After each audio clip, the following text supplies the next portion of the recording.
Hi guys! Today I'm going to redraw an older painting of mine. It's actually not that old, unlike some of the redraw challenges you might have seen on YouTube. I drew this picture in July last year and I decided to redraw it in December, so it was just a few months later. In that time I drew every day though, so I guess I improved quite a bit in just a few months. The main reason why I wanted to redraw the picture was because I found the background a little bit too busy, and also the main character was a bit too small for my taste now. I've always had this bad habit of drawing a little bit too small, and I've been fighting against that bad habit for a while now. I'm slowly starting to overcome it now, and especially drawing with Copics has helped me a lot in that respect.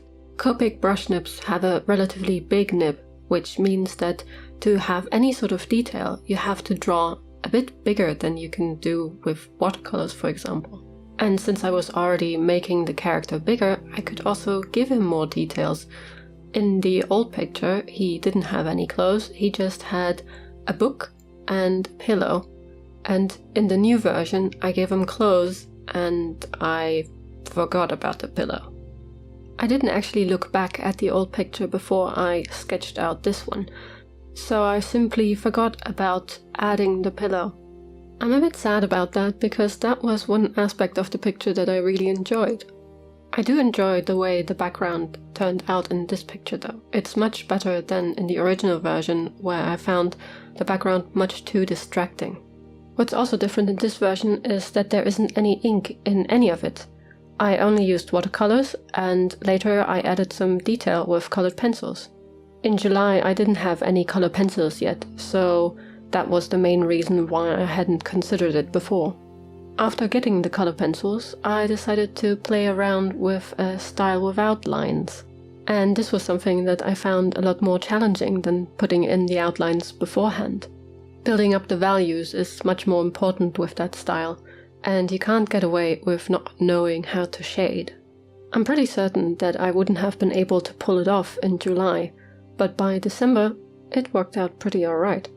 I also painted the Christmas painting for my husband in this style, so if you have watched this video you've probably seen this style before.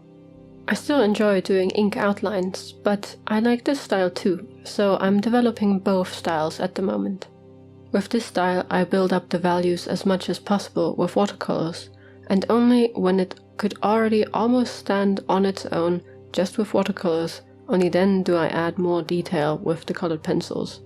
And that way I get results that are much less flat than I would get with ink outlines, for example.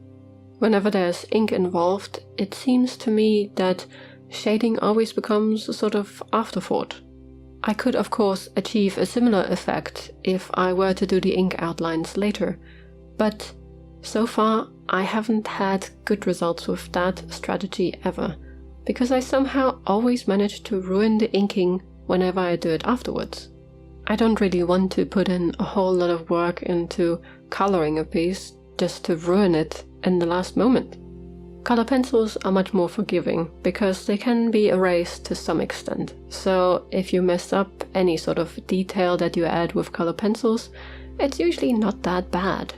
Mistakes with ink are hard to fix, especially if you've already done any sort of watercoloring in the background. So right now it's either ink up front or color pencils afterwards. Recently I watched a video by a YouTuber called HulloAlice. You probably know her, she has quite a lot of followers. And she asked the question whether it would be a good idea or a bad idea to have multiple styles. Before watching that video, I never asked myself that question before. Historically, artists were always developing their styles in new ways, always moving forward, always experimenting. So there wasn't really a question whether having one style was really all that important. Usually artists became obsessed with one way of making art, but then they would move on and try something new. Nowadays with social media, the thought of having more than one style becomes a bit more difficult because people expect certain things of you, and if you suddenly change your style, you might lose a lot of followers. Artists nowadays have a much wider audience than they used to have. They're not only trying to please gallery owners who might themselves be interested in new artistic styles. Instead, art has become a sort of popularity game, and suddenly artists are more concerned with their popularity rather than the artistic progress.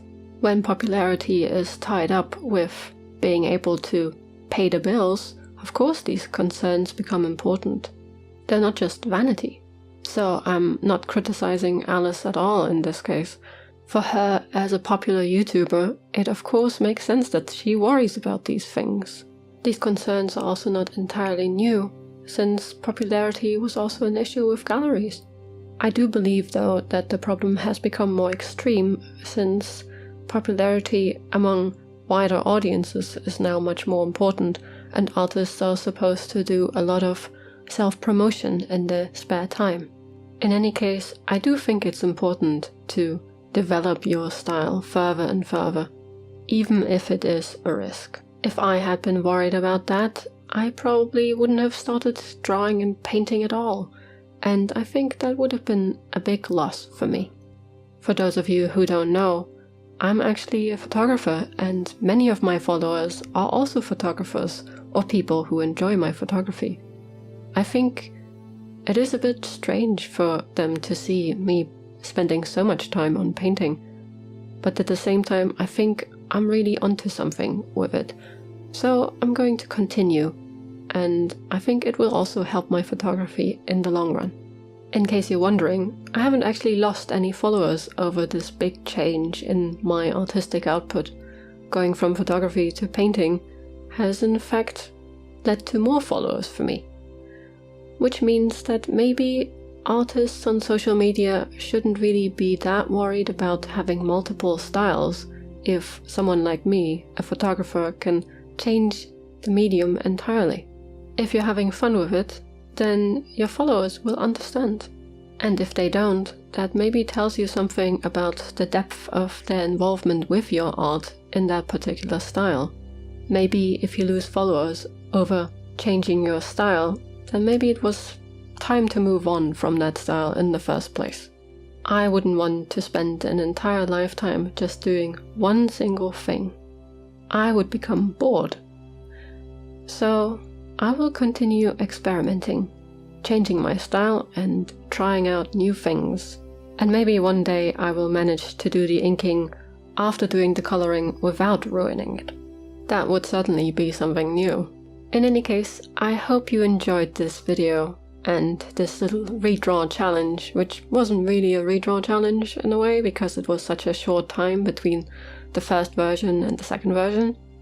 If you did, please feel free to like this video and subscribe to my channel, since there will be more art videos coming soon. I think about once a week, perhaps? I will try, at least. So, thanks for watching, and I hope to see you soon for the next video. Bye!